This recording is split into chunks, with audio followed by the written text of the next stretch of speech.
이 아이가 나를 구했단 말이냐? 피투성이 누더기를 걸친 노인이 희미한 눈을 떴을 때 그의 앞에는 16살 소녀의 떨리는 손이 있었습니다. 소녀의 손에는 자신의 저녁거리였던 보리떡 한 조각이 들려 있었지요. 얼마 뒤 마을 어귀의 관복 차림의 행렬이 끝도 없이 들어섰습니다. 비단 가마에서 내린 사내가 현감의 멱살을 잡더니 이렇게 외쳤습니다. 암행어사 출두요. 온 마을이 벌벌 떨었습니다.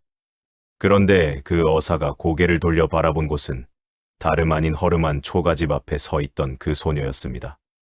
대체 그날 밤 무슨 일이 있었던 걸까요? 이야기는 사흘 전 장날 아침으로 거슬러 올라갑니다. 오늘은 조선 후기 한양에서 멀리 떨어진 작은 고을에서 벌어진 놀라운 이야기를 들려드리겠습니다. 가난하지만 마음이 바른 소녀 하나가 길에 쓰러진 거지. 노인을 구해준 것이 온 고을의 운명을 바꿔놓은 이야기입니다. 자, 이야기 속으로 들어가 보겠습니다.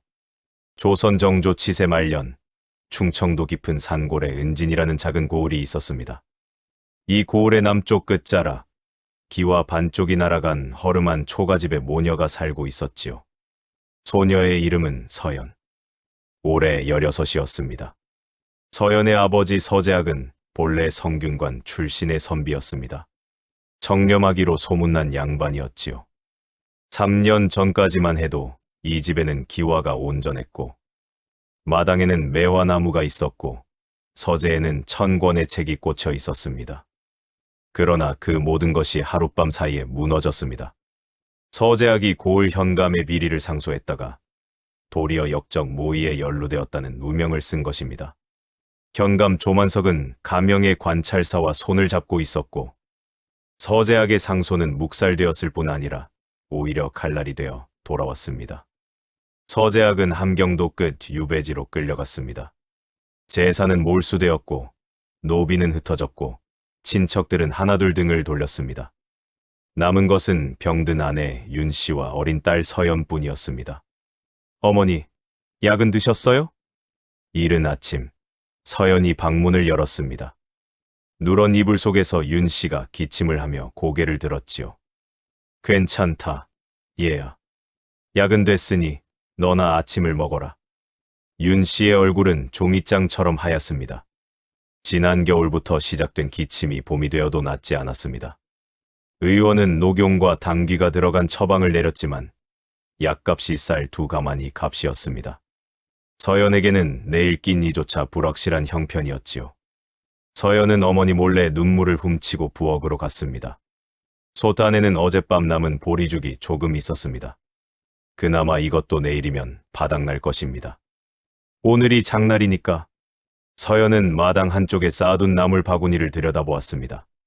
지난 사흘간 뒷산에서 캔 고사리와 취나물이었습니다. 이것을 장에 내다 팔면 약값의 10분의 1이라도 모을 수 있을 터였습니다.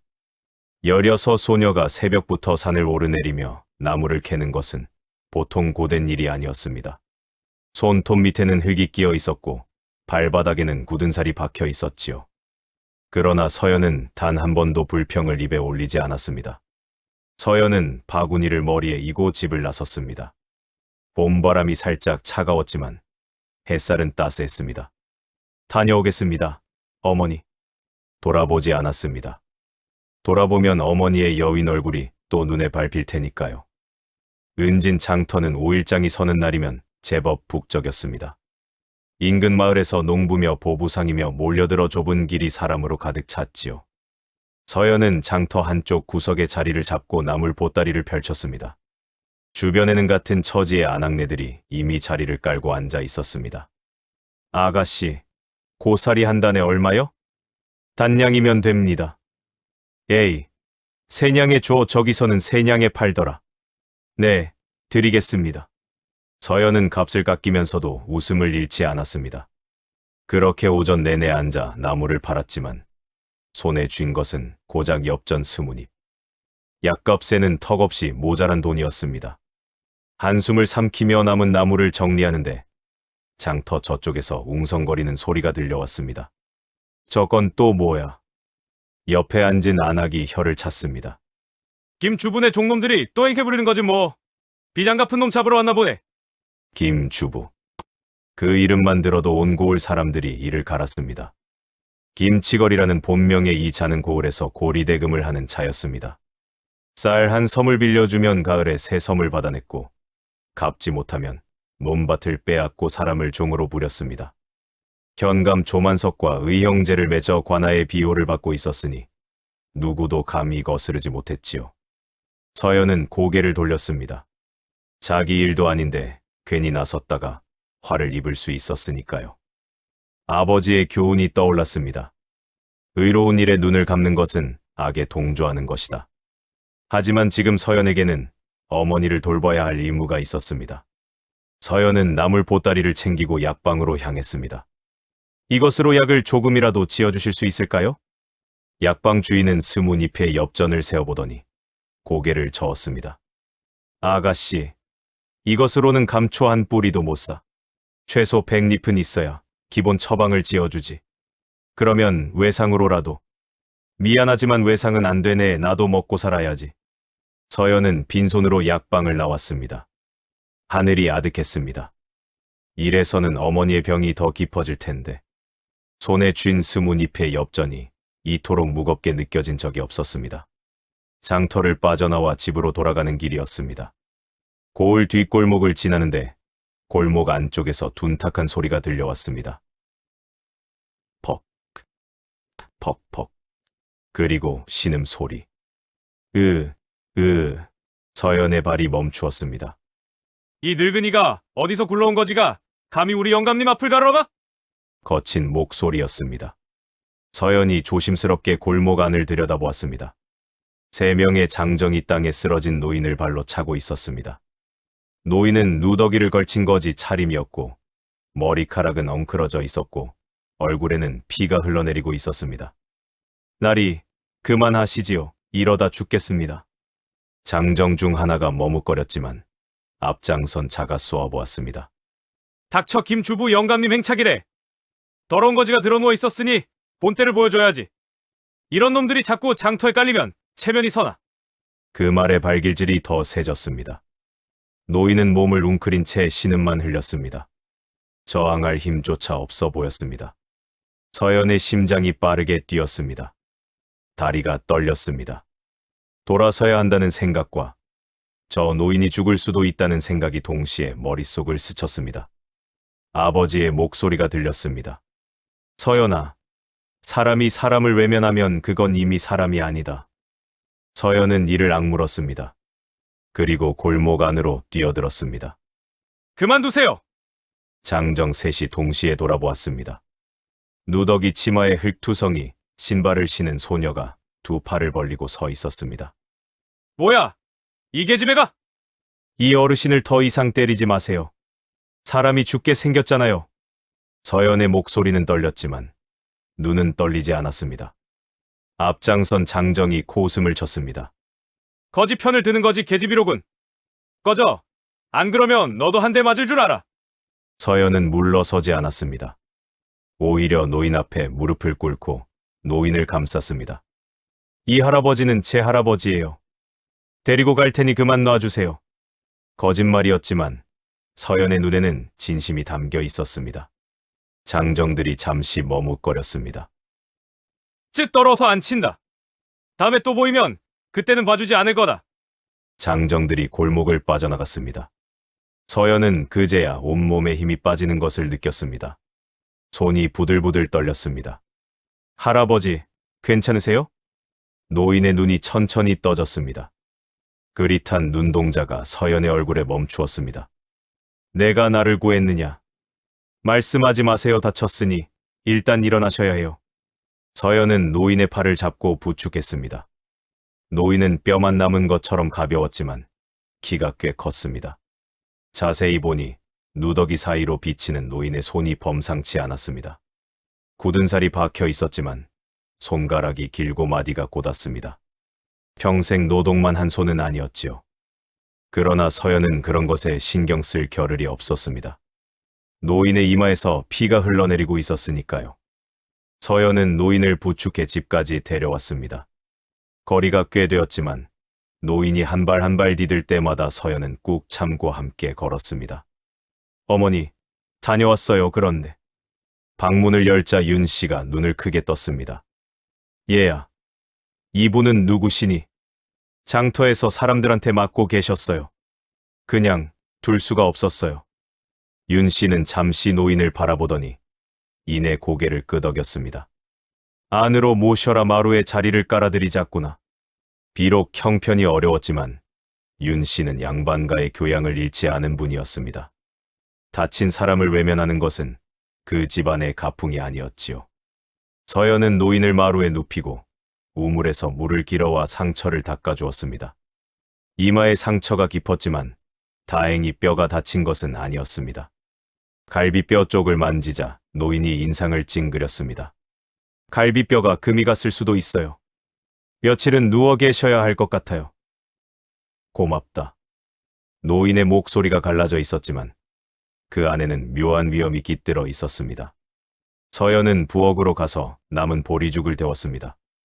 원래 내일 아침에 먹으려던 것이었지만 피투성이 노인에게 빈속을 안길 수는 없었습니다.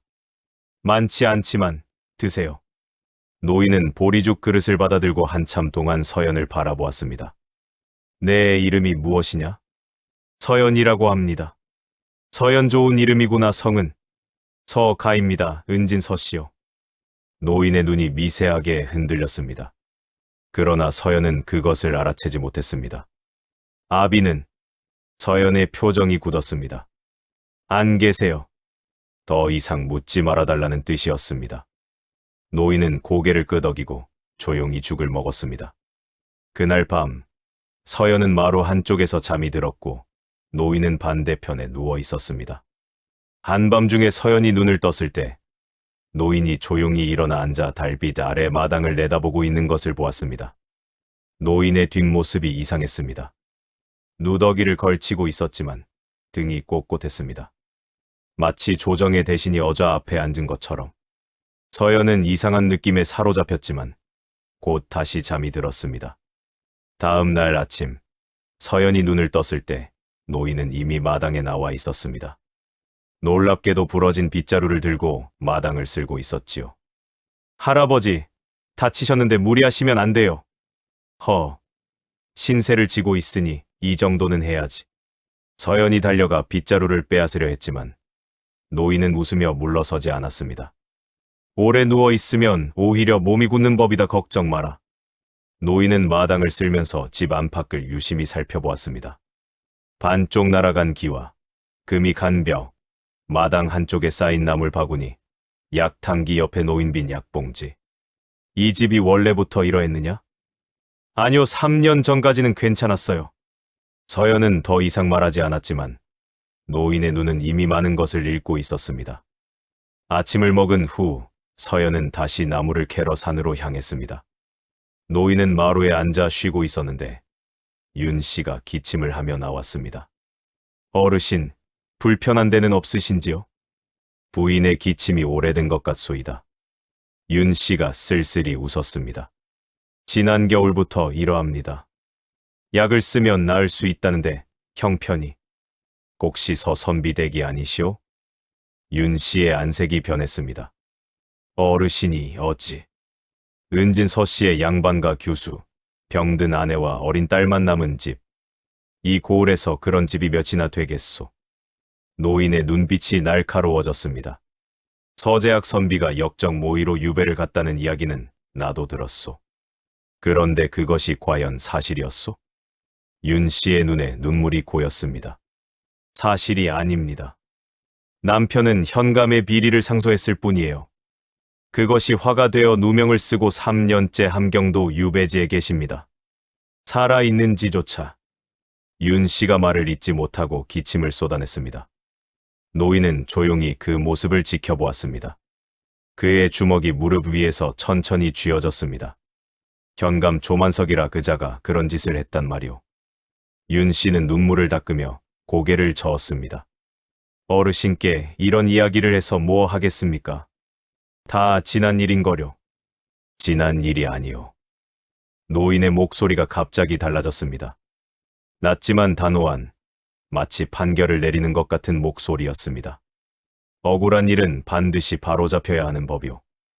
윤 씨는 노인의 얼굴을 올려다보았습니다. 누더기를 걸친 거지의 얼굴이었지만 그 눈빛만은 거지의 것이 아니었습니다. 그날 오후 서연이 산에서 돌아오는 길에 마을 입구에서 소동이 벌어지고 있었습니다. 관아의 아전둘이 농부 박만수의 집 앞에서 고래고래 소리를 지르고 있었습니다. 이번 달 환곡을 아직도 안 냈다. 당장 내놓지 못할까? 박만수는 60이 넘은 노인으로 마을에서 서당 훈장을 겸하고 있는 온후한 사람이었습니다. 서연의 아버지와도 친분이 있어 서연을 손녀처럼 아꼈지요. 날이 올봄 가뭄으로 보리 농사가 흉작이었습니다. 한 달만 말미를 주시면 말미, 경감나리께서 이번 달 안으로 환곡을 모두 거두라고 하셨다. 한 톨이라도 모자라면 내 놈 논을 압류할 거야. 환곡은 원래 백성을 위한 구휼 제도였습니다. 봄에 곡식을 빌려주고 가을에 이자를 붙여 갚게 하는 것이지요. 그런데 현감 조만석은 이것을 수탈의 도구로 변질시켰습니다. 빌려주지도 않은 곡식의 이자를 걷고 갚지 못하면 논밭을 빼앗았습니다. 저는 빌린 적이 없습니다. 장부에 제 이름이 있을 리가. 장부에 내 이름이 버젓이 적혀 있으니까 찾아온 거 아니야. 딴소리 말고 쌀 10섬 내라. 박 훈장의 얼굴이 하얗게 질렸습니다. 쌀 10섬이면 1년 농사를 다 바쳐도 모자란 양이었습니다. 서연은 입술을 깨물었습니다. 박 훈장은 서연의 아버지가 유배된 후에도 서연에게 글을 가르쳐주고 가끔 보리쌀을 나눠주던 은인이었습니다. 제가 대신 서연이 나서려는 순간 옆에서 팔을 잡는 손이 있었습니다. 돌아보니 어느새 따라 나온 노인이었습니다. 가만히 있거라. 노인은 나지기 말하고 골목 그늘에서 그 광경을 지켜보았습니다. 아전들이 결국 박 훈장의 논 문서를 빼앗아 들고 돌아가는 것까지. 노인의 눈이 가늘어졌습니다. 환곡 장부를 조작하다니 현감 놈이 제법 대담하구나. 서연이 놀라서 노인을 올려다보았습니다. 할아버지, 그게 무슨 뜻이에요? 아무것도 아니다. 가자. 노인은 돌아서며 중얼거렸습니다. 서연에게는 들리지 않는 소리로. 이 고을이 이 지경이 되었단 말인가. 다음 날 서연은 장터에서 들은 소식에 가슴이 철렁 내려앉았습니다. 서연아, 너희 집에 빚이 있다는 거 알고 있었니? 이웃 안악이 귀띔해 주었습니다. 빚이요? 저희 집은 빚진 적이 없는데요. 김 주부네에서 너희 아버지가 유배 가기 전에 돈을 빌렸다고 장부를 들이밀더라. 3년치 이자가 붙어서 지금은 쌀 20섬이 넘는다는데. 서연의 머릿속이 하얘졌습니다. 아버지가 김 주부에게 돈을 빌렸을 리가 없었습니다. 아버지는 생전에 김치걸과 상종도 하지 않았으니까요. 거짓말이에요. 아버지는 절대. 나도 알아, 서연아. 하지만 김 주부가 장부를 가지고 있고 현감이 뒤를 봐주니 어쩌겠니. 이번 달 안에 갚지 못하면 너희 집이랑 논을 모두 가져간다더라. 서연은 비틀거리며 집으로 돌아왔습니다. 현관에 종이 한 장이 붙어 있었습니다. 채무 변제 통고. 은진 서씨가의 차용금 20섬에 대한 변제를 명하노라. 기한 15일 이내. 미변제 시가옥 및 전답 압류. 관인이 찍힌 공문서였습니다. 서연의 손이 떨렸습니다. 20섬. 지금 가진 것이라곤 엽전 20잎뿐인데 15날 안에 20섬을 어디서 구한단 말입니까? 방 안에서 이 광경을 지켜보던 노인이 조용히 물었습니다. 김 주부라는 차 어떤 놈이냐? 서연은 힘없이 대답했습니다. 고을에서 고리대금을 하는 사람이에요. 현감과 한 통속이고요. 없는 빚도 만들어서 사람들 재산을 빼앗아요. 아무도 당하지 못해요. 현감과 한 통속. 노인이 턱을 쓸었습니다. 서연아, 내가 한 가지 물어도 되겠느냐? 네.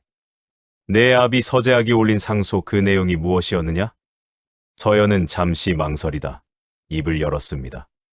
현감이 환곡을 빼돌리고 김 주부와 짜고 백성들의 논밭을 빼앗는다는 내용이었어요. 증거도 모았다고 하셨어요. 그런데 그 상소가 가명에 닿기도 전에 아버지가 먼저 잡혀가셨어요. 증거를 모았다고 그 증거는 어디 있느냐? 서연이 고개를 저었습니다.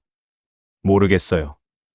아버지가 잡혀가시던 날 밤, 관아에서 사람들이 와서 서재의 책을 모두 가져갔거든요. 노인의 눈이 번뜩였습니다.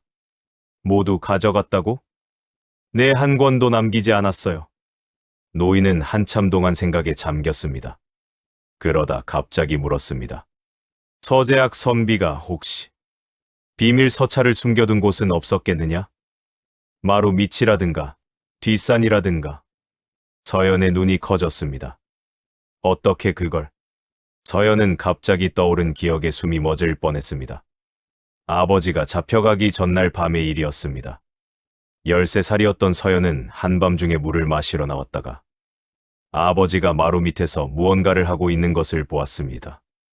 아버지, 서연아, 여기 오지 마라, 어서 방에 들어가 자거라.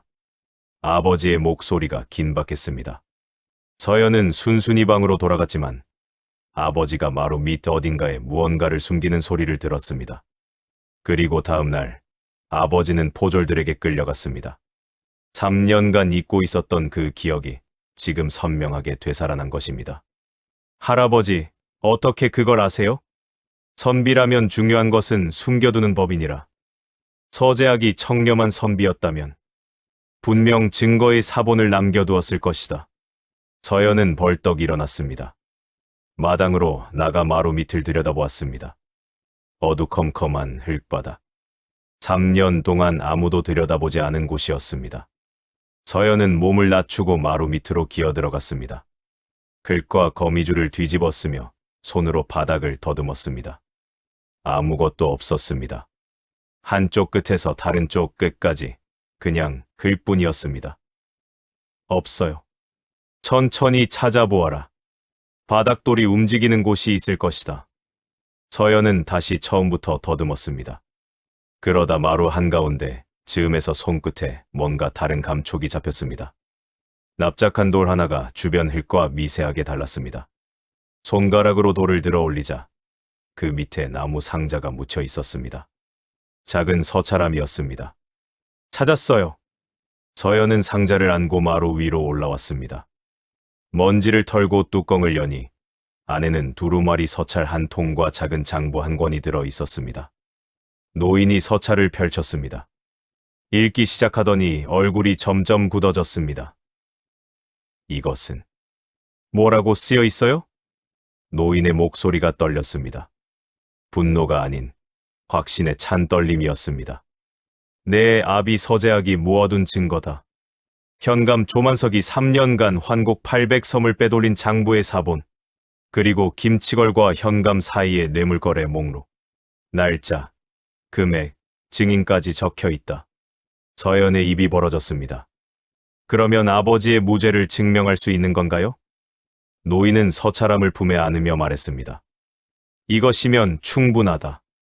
충분하고도 남는다. 그 순간 노인의 눈에서 처음으로 눈물이 비쳤습니다. 서재학, 내 놈이 이런 것을 남겨두었구나. 세상에 쓸모없는 선비는 없는 법이다. 서연은 노인이 왜 우는지 이해할 수 없었습니다. 하지만 노인의 눈물 속에 깊은 감정이 담겨 있다는 것은 느낄 수 있었습니다. 그날 저녁, 서연은 마지막 남은 보리쌀로 죽을 끓였습니다. 내일부터는 끓일 것도 없었지만 오늘은 뭔가 축하할 일이 있는 것 같았습니다. 세 사람이 마루에 둘러앉아 죽을 먹었습니다. 윤 씨도 오랜만에 얼굴에 핏기가 돌았습니다. 어르신, 실례지만 성함을 여쭤도 될까요? 노인이 잠시 뜸을 들이다 대답했습니다. 최라고 하면 되겠소. 최 어르신이시군요. 어디서 오셨는지요? 먼 곳에서 왔소. 이 고을의 사정을 살피러. 사정을 살피러요? 노인은 더 이상 대답하지 않고 죽을 떠먹었습니다. 밤이 깊어지고 윤 씨가 잠든 후 서연은 마루에서 노인과 마주 앉아 있었습니다. 달빛이 마당을 비추고 어디선가 부엉이 울음소리가 들려왔습니다. 서연아. 네, 할아버지.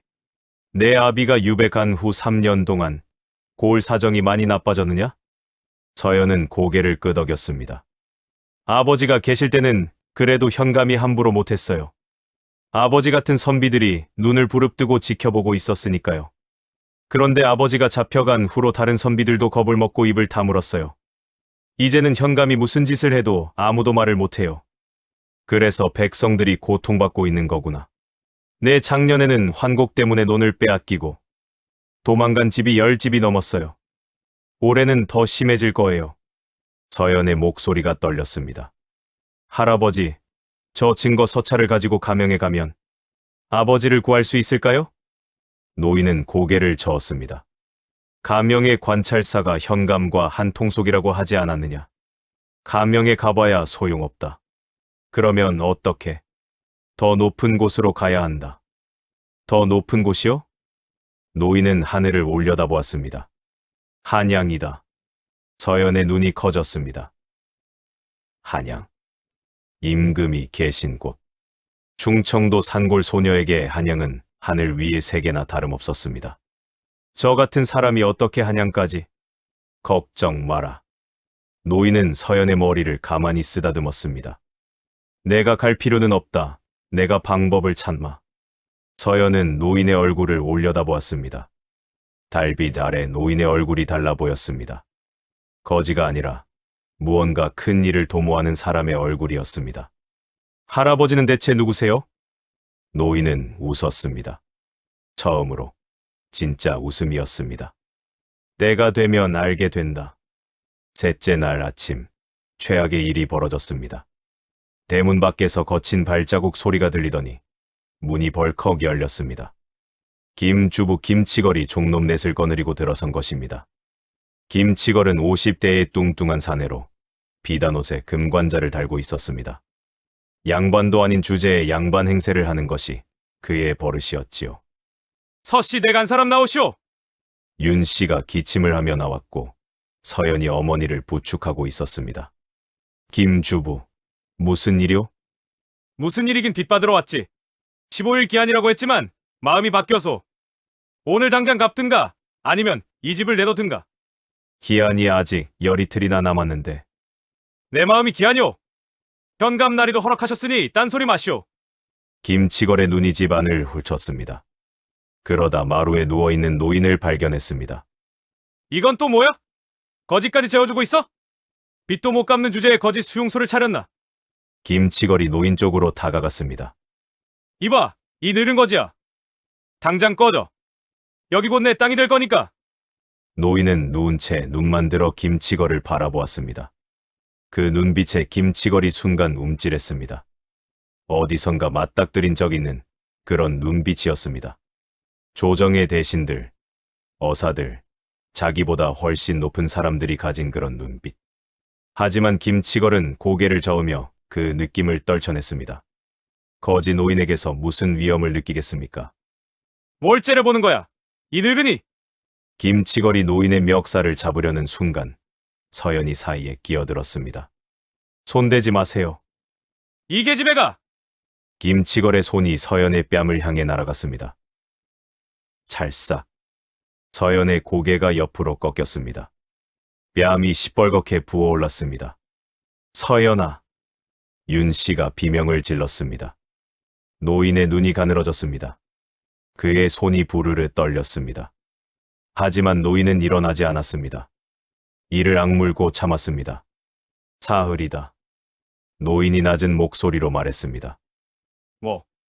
사흘만 기다려라. 김치걸이 코웃음을 쳤습니다.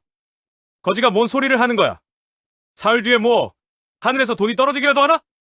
그보다 더 무서운 것이 떨어질 것이다. 분위기가 묘하게 바뀌었습니다. 김치걸의 종놈들이 서로 눈치를 보았습니다. 즉, 미친 늙은이. 좋아, 사흘이든 닷새든 기다려줄 수는 있지. 어차피 도망갈 데도 없잖아. 김치걸은 종놈들을 데리고 나갔습니다. 대문이 닫히자 서연이 노인에게 달려갔습니다. 할아버지, 사흘이라니 무슨 뜻이에요? 사흘 안에 뭘 할 수 있다는 거예요? 노인은 천천히 일어나 앉았습니다. 그의 눈에 결연한 빛이 서려 있었습니다. 서연아, 나를 믿을 수 있겠느냐? 네. 내가 사흘 안에 모든 것을 바로잡겠다. 내 아비의 억울함도, 이 고을의 고통도 다만 오늘 밤 내가 이 집을 떠나야 한다. 돌아올 때까지 어머니를 잘 지키고 있거라. 할아버지, 대체 때가 되면 안다고 했느냐? 노인은 벽에 기대어 서연의 눈을 바라보았습니다. 내가 내게 할 수 있는 말은 하나뿐이다. 서연아, 내가 나를 구해준 것을 후회하지 않게 해주마. 그날 밤, 노인은 서연에게 남은 엽전 20잎을 돌려주며 말했습니다. 이것으로 내일 장에 가서 어머니 약을 사거라. 부족하면 약방 주인에게 내 이름을 대라. 최익현이라고. 최익현이요. 그 이름을 대면 약방 주인이 알까요? 노인은 의미심장하게 웃었습니다. 알 수도 있고 모를 수도 있다. 하지만 대보아라. 노인은 누더기 아래에서 무언가를 꺼냈습니다. 작은 옥패 하나였습니다. 거지 행색에 전혀 어울리지 않는 정교하게 조각된 백옥패였습니다. 이것은 어디서? 아무에게도 보여주지 마라.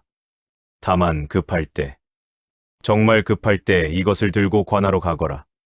그리고 이렇게 말해라. 안엑사의 표신이오라고. 안엑사요? 안엑사. 그것은 임금이 지방의 비리를 조사하라고 직접 파견하는 관리였습니다. 암행어사보다 더 강력한 권한을 가진 말 그대로 왕의 칼이었지요. 서연의 손이 떨렸습니다.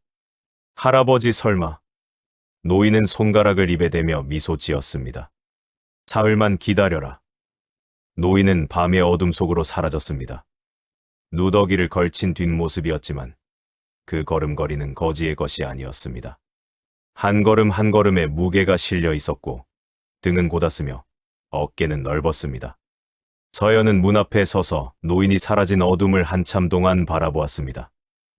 어머니, 왜 그러니? 서연아, 저 할아버지 거지가 아닌 것 같아요. 윤 씨도 고개를 끄덕였습니다. 나도 그렇게 느꼈다. 처음 왔을 때부터. 서연은 손에 쥔 옥패를 달빛에 비추어 보았습니다. 옥패의 한쪽에 글자가 새겨져 있었습니다. 복명출두. 임금의 명을 받들어 나서다. 서연의 심장이 두근거렸습니다. 첫째 날이 지나갔습니다. 서연은 노인이 시킨 대로 약방에 가서 최익현이라는 이름을 댔습니다.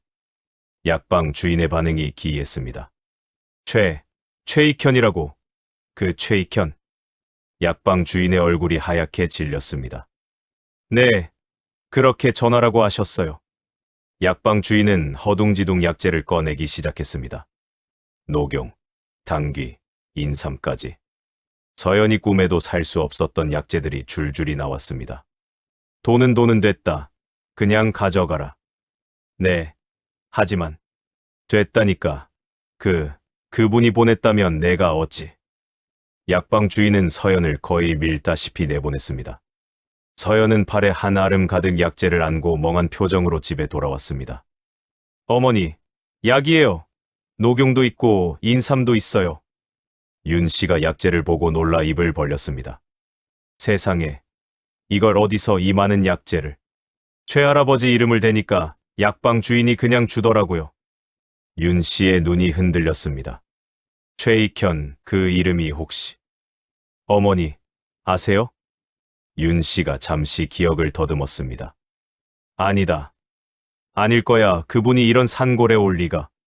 어머니, 누구요? 최익현이 누구요? 윤 씨는 고개를 저으며 약탕기를 불에 올렸습니다. 하지만 서연은 어머니의 손이 떨리는 것을 놓치지 않았습니다. 둘째 날, 김치걸은 느긋하게 아침을 먹고 있었습니다. 영감님, 서씨 대건은 어찌하실 겁니까? 종놈이 물었습니다. 서씨댁! 아, 그 거지 계집. 살 기한을 줬으니 뭐라면 뺐으면 되지. 그런데 그 늙은 거지가 좀 이상하지 않았습니까? 사흘 뒤에 무서운 것이 떨어진다느니. 미친 늙은이 소리를 뭘 걱정해. 그보다 오늘 현감나리를 뵈러 가야 한다.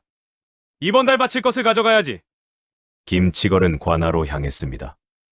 현감 조만석은 40대의 건장한 사내로 겉으로는 점잖은 양반이었지만 속은 탐욕으로 가득한 자였습니다. 김주부, 이번 달은 얼마나 되나?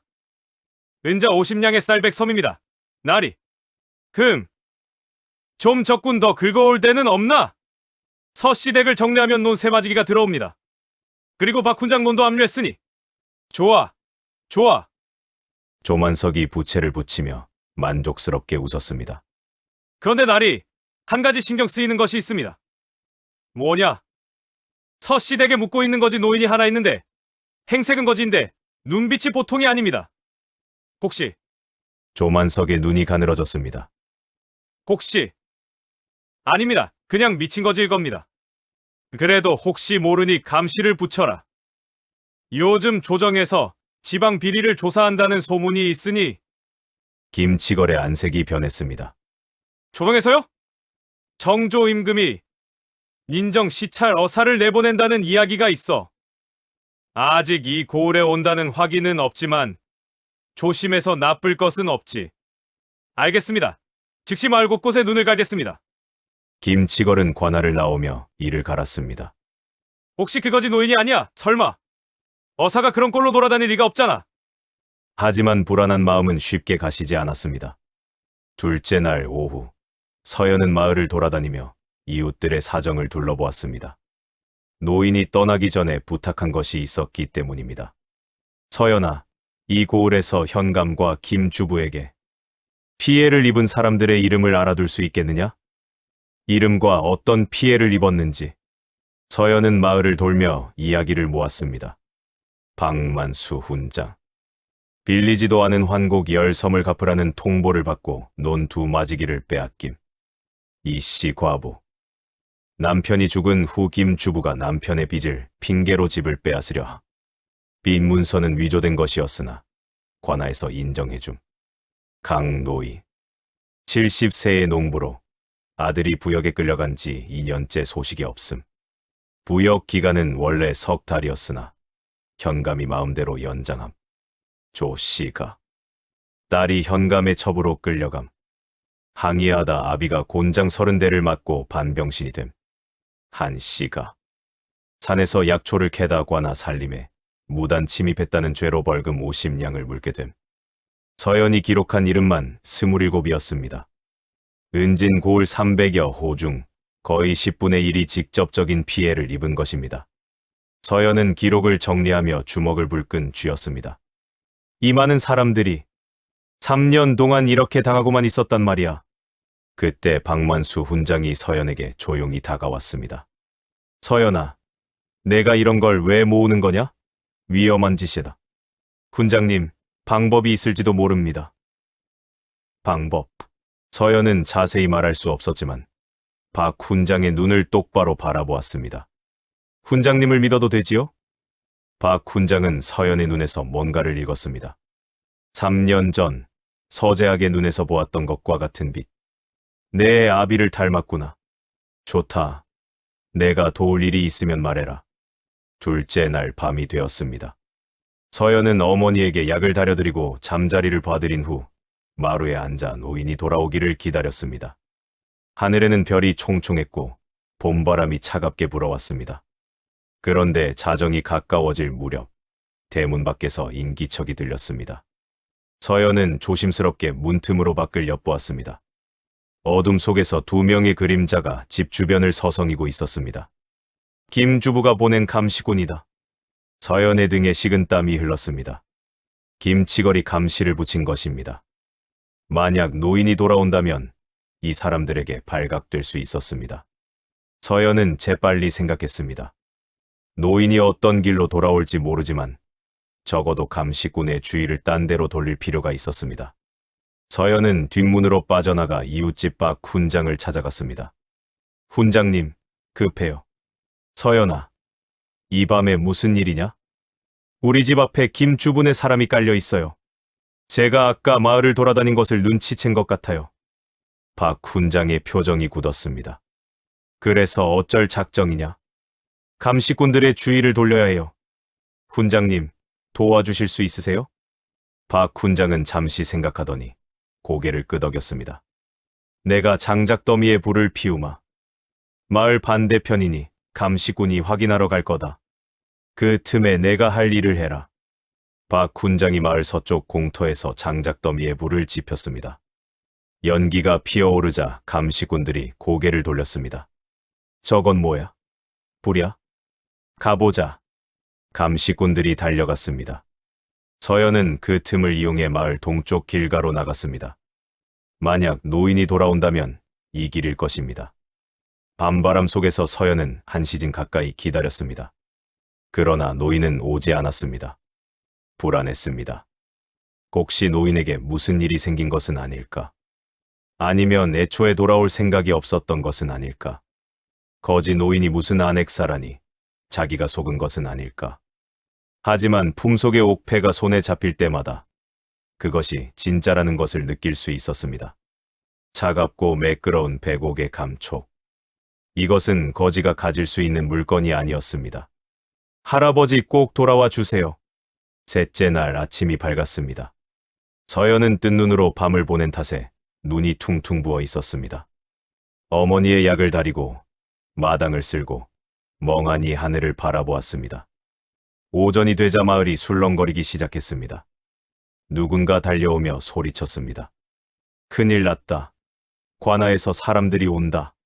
서연이 밖으로 나가보니 마을 어귀에서 먼지가 피어오르고 있었습니다. 말을 탄 관군들이 줄지어 들어오고 있었습니다. 그런데 그 행렬이 이상했습니다. 은진 관아의 관군이 아니었습니다. 복식이 달랐습니다. 한양에서 내려온 금부도사의 의장이었습니다. 마을 사람들이 웅성거렸습니다. 저건 뭐야? 의금부에서 온 거야? 세상에, 한양에서 사람이 왔어. 행렬이 마을 한가운데서 멈추었습니다. 맨 앞에 가마에서 한 사내가 내렸습니다. 40대 초반의 당당한 체구의 관복을 입은 사내. 그리고 그 뒤에서 서연의 눈이 휘둥그레졌습니다. 누더기가 아닌 관복을 입은, 그러나 분명 그 얼굴인 노인이 가마에서 내렸습니다. 아니, 노인의 걸음은 더 이상 늙은이의 것이 아니었습니다. 허리가 꼿꼿하고 눈빛이 형형했으며 그를 호위하는 금부도사들이 한 걸음 뒤에서 예를 갖추고 있었습니다. 저분이. 옆에 서 있던 마을 사람이 다리를 후들후들 떨었습니다. 입은 젊은 사내가 앞으로 나서서 두루마리를 펼쳤습니다. 그리고 온 마을이 들을 수 있도록 크고 분명한 목소리로 외쳤습니다. 안핵사 출두요! 천지가 울리는 것 같았습니다. 왕명을 받든 안핵사 최익현 대감께서 은지년의 미리를 조사하러 출두하시었도다. 마을 사람들이 일제히 무릎을 꿇었습니다. 서연도 다리에 힘이 빠져 주저앉았습니다. 최익현. 한양 조정에서 이름 높은 직신. 정조 임금의 두터운 신임을 받는 대신 그가 거지의 행색으로 이 산골에 내려와 민정을 살피고 있었던 것입니다. 할아버지가. 서연의 눈에서 눈물이 주르륵 흘러내렸습니다. 안핵사 행렬은 곧바로 관아로 향했습니다. 현감 조만석은 뒤늦게 소식을 듣고 혼비백산했습니다. 뭐? 안핵사가 왜 여기에? 나리, 도망치셔야. 도망! 어디로? 금부도사가 깔렸는데! 조만석은 허겁지겁 장부를 태우려 했지만 이미 늦었습니다. 관아의 문이 벌컥 열리고 금부도사들이 들이닥쳤습니다. 현감 조만석! 왕명이다! 조만석이 바닥에 엎드렸습니다. 최익현이 관아 마루에 올라섰습니다. 3일 전까지 피투성이 거지였던 그 노인이 지금은 조정의 대신으로서 위엄있게 서 있었습니다. 현감 조만석. 예!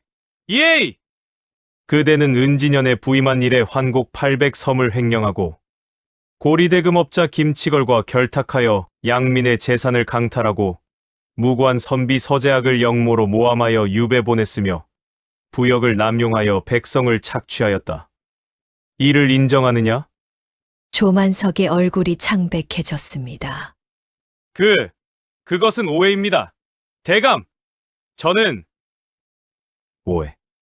최익현이 품에서 서찰함을 꺼냈습니다. 서연의 마루 밑에서 찾은 바로 그것이었습니다.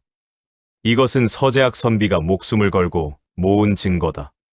환곡 장부의 사본, 뇌물거래 기록, 증인 명단. 모두 날짜와 금액이 일치한다. 조만석의 입에서 신음이 새어나왔습니다. 그리고 이것. 최익현이 또 하나의 두루마리를 펼쳤습니다. 내가 이틀 밤 동안 직접 가명과 한양을 오가며 확인한 것이다. 가명의 관찰사 역시 그대와 결탁한 사실이 밝혀졌다. 관찰사에 대한 처분은 별도로 내려질 것이다. 네, 대감, 살려주십시오. 조만석이 바닥에 머리를 찧었습니다. 선처를 바라느냐? 300호 백성이 3년간 흘린 눈물의 선처를 내 놈이 감히 바라느냐? 최익현의 목소리가 관아 전체를 울렸습니다. 현감 조만석을 파직하고 의금부로 압송하여 국문에 처하라. 예의. 금부도사들이 조만석에게 달려들어 관복을 벗기고 쇠사슬을 채웠습니다. 조만석은 울부짖으며 끌려갔습니다. 관아 밖에서 지켜보던 마을 사람들이 환호성을 질렀습니다. 현감이 잡혔다. 세상에, 드디어! 눈물을 흘리는 사람, 하늘에 절하는 사람, 서로 얼싸안는 사람. 3년간 눌려있던 울분이 한꺼번에 터져 나왔습니다. 현감이 잡혔다는 소식은 삽시간에 퍼졌습니다. 김치걸은 집에서 금은보화를 챙기며 도망칠 준비를 하고 있었습니다. 빨리 짐을 싸! 마차를 해! 종놈들이 허둥지둥 움직였습니다.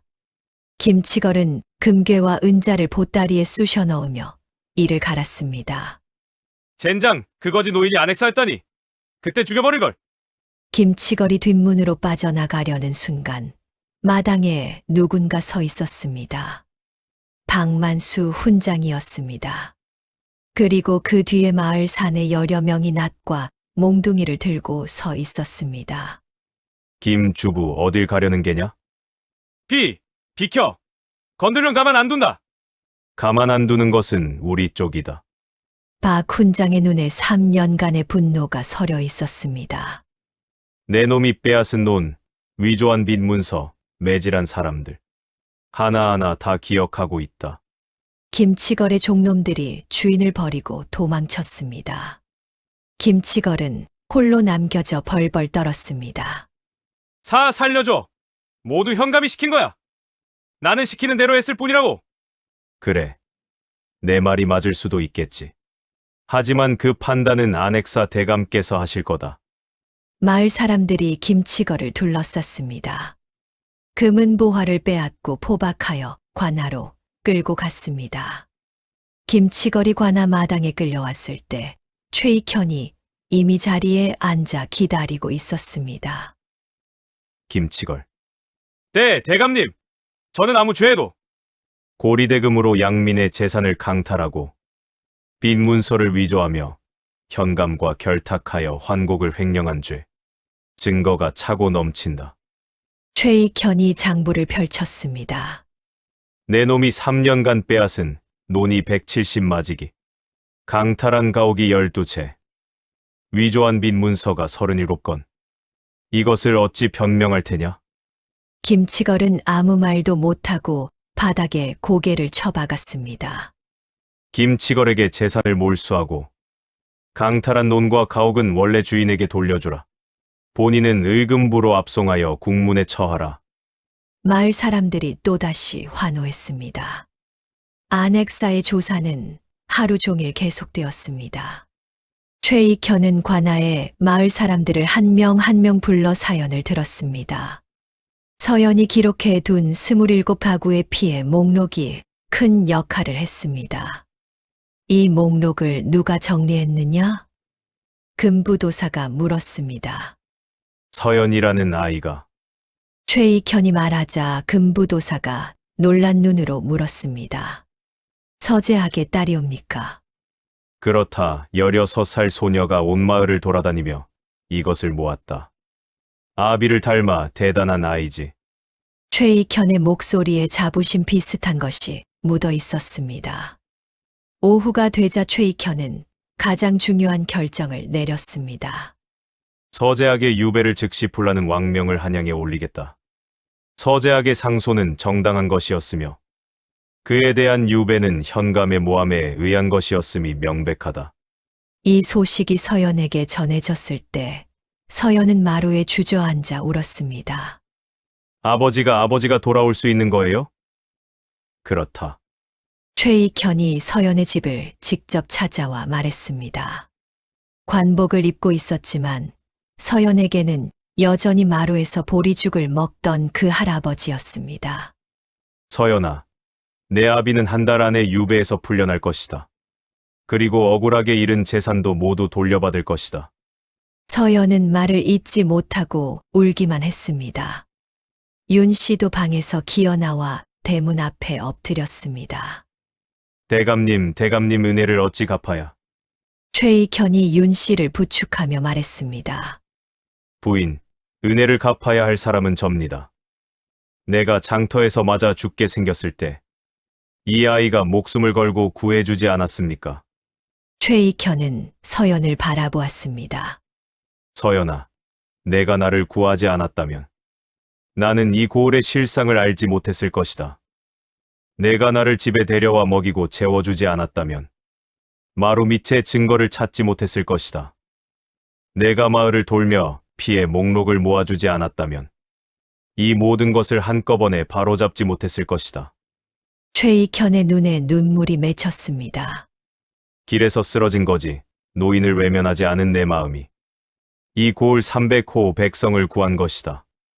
그 후 보름 동안 은진 고을에는 매일같이 새로운 소식이 들려왔습니다. 김치걸에게 빼앗긴 논과 가옥이 원래 주인에게 돌아갔습니다.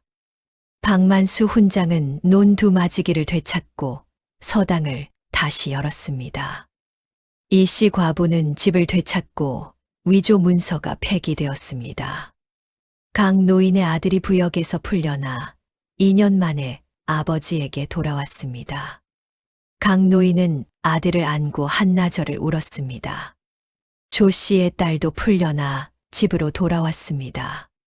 조 씨는 멀쩡한 다리로 딸을 마중 나가지 못하는 것이 한이었지만 딸이 돌아온 것만으로 충분했습니다.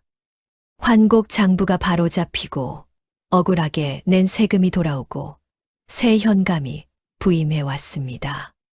그리고 한 달 후 마을 어귀에 한 사내가 나타났습니다. 3년 만에 돌아온 서재학이었습니다. 머리는 반백이 되었고 얼굴은 주름투성이었으며 유배지의 풍파로 몸은 여위어 있었지만 두 눈만은 살아 있었습니다. 서연아, 아버지. 서연이 달려갔습니다. 16 소녀가 아버지의 품에 안겨 어린아이처럼 울었습니다. 아버지, 3년이에요. 3년. 미안하다. 서연아, 아비가 미안하다. 서재학도 울었습니다. 윤 씨가 뒤에서 비틀거리며 나왔습니다. 약 덕의 기침은 많이 나았지만 아직 완전하지는 않았습니다. 서재학이 아내를 보고 달려갔습니다. 여보, 당신 살아있었군요. 부부가 얼싸안고 울었습니다. 마을 사람들이 둘러서서 함께 울었습니다. 박만수 훈장이 서재학의 손을 잡았습니다. 재학아, 내 딸이 너를 구했다. 알고 있습니다. 훈장님, 모든 이야기를 들었습니다. 서재학은 서연을 다시 한번 꼭 안았습니다. 내가 내 딸인 것이 자랑스럽다. 서재학이 돌아온 지 사흘 후 한양에서 서찰이 도착했습니다. 최익현 대감이 보낸 편지였습니다. 서연은 아버지와 함께 편지를 읽었습니다. 서연에게. 내가 나를 구해준 그날을 나는 평생 잊지 못할 것이다. 누더기를 걸친 늙은이에게. 마지막 보리떡을 내밀던 내 떨리는 손을. 장정들 앞에서 두 팔을 벌리고 서던 내 용기를 말이다. 나는 왕명을 받고 지방의 민정을 살피러 내려온 길이었다. 일부러 거지 행색을 하고 고을마다 돌아다녔다. 사또의 비리를 직접 보고 백성의 진짜 목소리를 듣기 위해서였지. 그런데 은진 고을에서 나는 뜻밖의 것을 발견했다. 비리와 탐욕 속에서도 꺾이지 않는 마음 하나를. 세상에는 크고 대단한 일을 하는 사람이 있다. 나라를 다스리고 전쟁을 이끌고 법을 세우는 사람들 말이다. 하지만 진정으로 세상을 바꾸는 것은 길에 쓰러진 사람 앞에서 걸음을 멈추는 작은 용기이다. 서연아, 내 이름을 정조 임금께 아뢰었다. 임금께서도 크게 감탄하시어 하교하시기를 그런 백성이 있으니 이 나라에 아직 희망이 있다고 하셨다. 내 아비 서재학의 관직을 복원하여 종육품 전적을 제수하였으니 곧 한양으로 올라오게 될 것이다. 그리고 내게도 작은 선물을 함께 보낸다. 부디 건강하거라. 그리고 그 마음, 그 용기를 평생 간직하거라. 최익현 배상. 편지와 함께 상자가 하나 있었습니다. 열어보니 비단 한 필, 약재 한 보따리, 그리고 책 한 권이 들어 있었습니다. 책 표지에는 이렇게 적혀 있었습니다. 임금께서 서연에게 하사하시다. 서연의 눈에서 눈물이 멈추지 않았습니다. 아버지, 그래, 서연아. 제가 정말 이런 것을 받아도 되는 건가요? 서재학이 딸의 어깨를 감싸 안았습니다. 너는 이보다 더한 것을 받을 자격이 있다. 세상에서 가장 어려운 것이 무엇인지 아느냐? 모르겠어요. 옳은 일인 줄 알면서 실천하는 것이다. 아는 것은 쉽고 행하는 것은 어렵다. 너는 16살에 그것을 해냈다. 봄이 깊어갔습니다. 서재학은 관직을 되찾아 한양으로 올라갈 준비를 했습니다. 윤 씨의 병도 약 덕분에 많이 호전되어 먼 길을 갈 수 있게 되었습니다. 떠나는 날, 온 마을 사람들이 나와 전송했습니다. 박만수 훈장이 서재학의 손을 잡았습니다. 한양에 가서도 여기 백성들을 잊지 말게. 잊을 수 있겠습니까? 이 고을 사람들의 은혜를 말입니다. 이 씨 과부가 보리떡을 한 보따리 싸왔습니다. 서연아, 길에서 먹어라. 강 노인의 아들이 집신을 새로 엮어왔습니다. 이거 신고 한양까지 편안해 가시오. 서연은 한 사람 한 사람의 손을 잡으며 인사했습니다. 고맙습니다. 모두 건강하세요. 마을을 벗어나 고갯길에 올랐을 때 서연은 뒤를 돌아보았습니다. 은진 고을이 한눈에 내려다 보였습니다. 기와를 새로 올린 집들, 다시 물이 든 논들, 서당에서 들려오는 아이들의 글 읽는 소리. 3년 전과 같으면서도 다른, 다시 살아난 마을이었습니다. 서연아, 뭘 보느냐? 아버지, 마을이 참 예뻐요. 그래, 예쁘구나. 서재학도 고을을 내려다보며 미소 지었습니다. 서연아. 네. 사람은 누구나 자기 앞에 놓인 길을 선택해야 하는 순간이 있다. 그때 두려워도 옳은 길을 선택하는 것. 그것이 진짜 용기란다. 네, 아버지. 내가 그날 골목에서 뒤돌아서지 않은 것. 그 한 걸음이 모든 것을 바꿨다. 서연은 고개를 끄덕이고 앞을 바라보았습니다. 한양까지의 먼 길이 펼쳐져 있었지만 두렵지 않았습니다. 발걸음을 내디뎠습니다. 아버지와 어머니와 함께 새로운 삶을 향해 그 후의 이야기를 간략히 전하겠습니다. 서재학은 한양에서 종육품 전적으로 복직한 후 청렴한 관리로 이름을 날렸습니다. 훗날 정조 임금의 신임을 받아 호조참의까지 올랐으며 평생 백성을 위한 정치를 펼쳤습니다. 윤 씨는 한양의 좋은 의원에게 치료를 받아 건강을 되찾았습니다. 서연은 한양에서 학문을 계속하여 여성으로서는 드물게 내명부의 상궁으로 들어가 궁중교육을 담당하게 되었습니다. 후에 정조 임금이 세운 규장각 정리 사업에도 참여했다고 전해집니다. 최익현 대감은 은진 사건의 공을 인정받아 좌의정에 올랐습니다. 그는 매년 봄이면 은진 고을에 약재를 보냈고 서연에게는 따로 서찰을 보내 안부를 물었다고 합니다. 은진 고을의 현감 조만석은 의금부 국문에서 온갖 비리가 드러나 차명에 처해졌습니다. 김치걸 역시 재산을 몰수당하고 유배형에 처해져 자기가 남에게 안긴 고통을 직접 겪어야 했습니다. 그리고 은진고을에는 오래도록 이런 이야기가 전해 내려왔다고 합니다. 길에서 거지를 만나거든 함부로 대하지 마라. 그가 누군지 모르는 법이니라. 그리고 어려운 사람을 보거든 외면하지 마라. 내가 베푼 작은 선행이 세상을 바꿀 수도 있으니. 여러분, 오늘 이야기 어떠셨습니까? 16살 소녀 서연이가 길에서 맞고 있는 노인을 구한 것. 그 하나의 선행이 나비의 날갯짓처럼 퍼져나가 아버지의 억울함을 풀고 온 고을을 구하고 자기 자신의 운명마저 바꾸었습니다. 여러분도 혹시 오늘 작은 선행 하나를 망설이고 계신 것은 아닙니까? 그 한 걸음이 어떤 결과를 가져올지 아무도 모르는 법입니다. 다음 이야기에서도 여러분의 가슴을 울리는 야담을 가져오겠습니다. 감사합니다.